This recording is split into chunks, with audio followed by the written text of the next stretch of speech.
मैं हूं Imtiaz Ahmad. YouTube channel ITZ English में एक बार फिर से आपका स्वागत करता हूं। आज के इस वीडियो में हम लोग फ्यूचर परफेक्ट टेंस पढ़ेंगे। यहां मैं आपको समझाने की ये कोशिश करूंगा कि किस टाइप के एक्शन को हम लोग फ्यूचर परफेक्ट टेंस कहते हैं और फिर उस वर्ब का वर्ब कॉम्बिनेशन क्या होगा। तो सबसे पहले आओ इसको डिफाइन करें, ठीक है।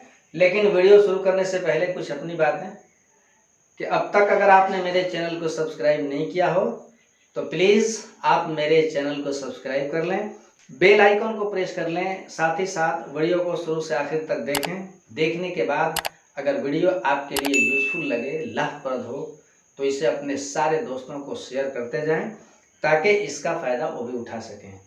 आखिर में आप अपना कमेंट भी मुझे कर लें, ये मेरे फेवर में होगा। आइए देखते हैं फ्यूचर परफेक्ट टेंस, ठीक है। सबसे पहले आओ हम क्रिया का फॉर्म तलाश करें कि क्रिया की रूपरेखा कैसी होगी जिसको हम लोग फ्यूचर परफेक्ट टेंस कहते हैं, ठीक है। मैं डिफाइन करने की कोशिश कर रहा हूं। An action of future finished at a point of time।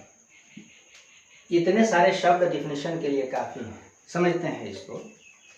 मैंने कहा एन एक्शन ऑफ फ्यूचर, भविष्य की क्रिया। कब की क्रिया? भविष्य की। कैसी भाई? तो फिनिश्ड, समाप्त। कब? At a point of time, एक निश्चित समय बिंदु पर। मतलब निकला कि भविष्य काल की एक ऐसी क्रिया जो एक निश्चित समय बिंदु पर फिनिश्ड हो, समाप्त हो, उसे हम क्या कहेंगे?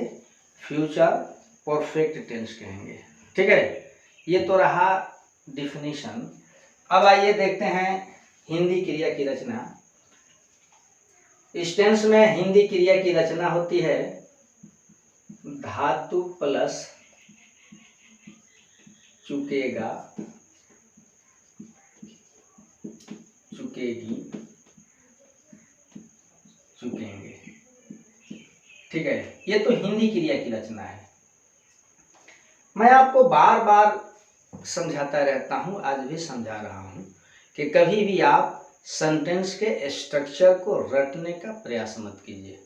कॉन्सेप्ट बनाइए, कॉन्सेप्ट को इंप्लीमेंट कीजिए, स्ट्रक्चर अपने आप बनेगा। आओ देखते हैं, बनाते हैं। आपको एक्शन को क्या रखना है? फिनिश्ड। तो अब फिनिश्ड एक्शन वर्ब का कौन सा फॉर्म बनाती है? तो थर्ड फॉर्म। चलिए, एक तो काम मेरा हो गया।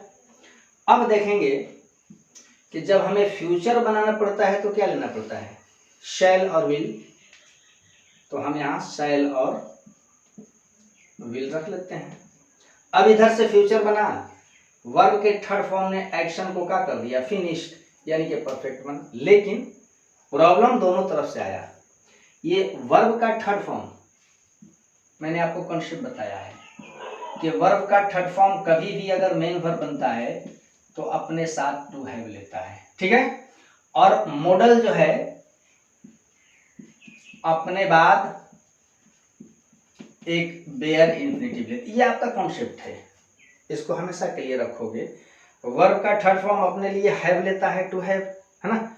और मॉडल जो है लगभग हर मॉडल, दो को छोड़कर, एक यूज्ड और दूसरा आउट, 11 जो मॉडल है अपने बाद बेयर लेते हैं। अब शर्तें दोनों तरफ से, शैल विल मॉडल है कि नहीं। अब ये कहते हैं कि मुझे बेयर चाहिए, ये कहता है कि मुझे टू हैव चाहिए। तो आप यहाँ एक ऐसा हैव क्रिया लाइए जो बेयर हो वाली हो। तो हमें क्या रखना पड़ेगा? हैव। ये आपके क्रिया की कॉम्बिनेशन हुई, ठीक है। अब वर्ब के बाद क्या मिलता है? ऑब्जेक्ट। और इधर क्या मिलता है? सब्जेक्ट। ये आपका क्या हो जाएगा? स्ट्रक्चर। अब इसमें पते की मैं बात बताऊं कि इस टेंस में अधिकांश एडवर्ब ऑफ टाइम रहा करता है। तो एडवर्ब ऑफ टाइम मैं रख लेता हूं सीधे एडवर्ब ऑफ टाइम। ये एडवर्ब ऑफ टाइम इधर भी हो सकता है, मैं एग्जांपल में रख करके समझा लूंगा, ठीक है। जैसे पहले मैं इधर ही रख लेता हूं, एग्जांपल देखो, we shall have finished the work by June. By June का मतलब जून तक, बाय का प्रयोग तक के अर्थ में। हम लोग काम को जून तक पूरा कर चुकेंगे, जून तक। अब अगर तुम चाहो कि ये एडवर्ब ऑफ टाइम है, इधर रख ले तो रख सकते हो, by June we shall have finished the work. ठीक है, ये रहा आपका डेफिनेशन और हिंदी क्रिया रचना, अंग्रेजी क्रिया की रचना। मैं एक स्पेशल बात यहाँ बताऊंगा, इस टेंस का प्रयोग शायद होने वाली क्रिया के अर्थ में होता है, जो कि पास्ट को लीड करता है। मैं उसको अच्छी तरह से समझा लूं। शायद हुई हो, इस अर्थ में क्रिया का प्रयोग देख लो। जैसे आपने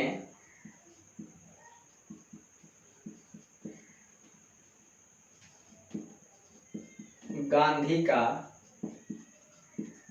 नाम सुना होगा। ठीक है, आपने गांधी का नाम सुना होगा। अब देखो, गागेगी हिंदी जगत में फ्यूचर बनाता है, लेकिन आप थोड़ा स्टडी करो, ये सुनना कब की है। अगर मैं अभी कह रहा हूं कि आपने गांधी का नाम सुना होगा, तो सुनना तो पहले हुआ, पास्ट में। इसका मतलब कि क्रिया का कॉम्बिनेशन फ्यूचर है, लेकिन एक्शन रिलेटेड टू पास्ट है। अब इसमें दो बातें होती हैं। आपको संदेह है कि हो सकता है सुना हो, या फिर हो सकता है नहीं सुना हो, आप कंफ्यूज हो। अब कैसे करोगे, देखो, you will have heard the name of Gandhi ji. अब देखिए, विल हैव हर्ड शायद का मतलब दे रहा है। ठीक है, शायद तुमने गांधी का नाम सुना होगा, शायद।